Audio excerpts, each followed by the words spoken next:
Kinuha mo ang buhay ng babae pinakamamahal ko.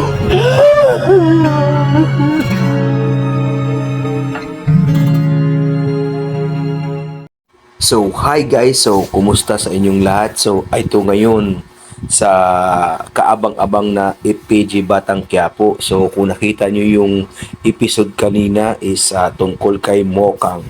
So, sa mga fans ni Mokang or si Lobby po dyan is namatay na po si Mokang na ginampanan ni Lobby po sa kaninang pangyayari dahil na baril siya ni Olga na dapat ang babarilin ay si Tanggol. Yun nga lang, tumakbo siya at hinarangan nito at the same time is na sa noo siya natamaan.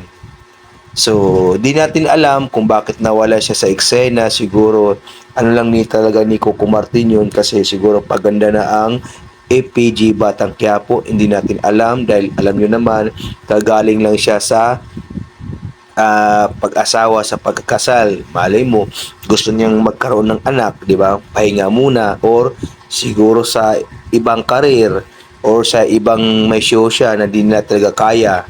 So, hindi natin alam. So, kabang-abang talaga. Ang ganda ng eksena kanina.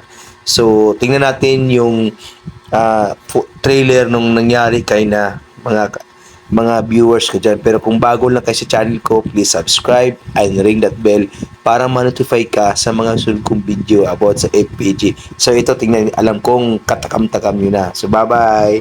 Mokang. Tingnan natin.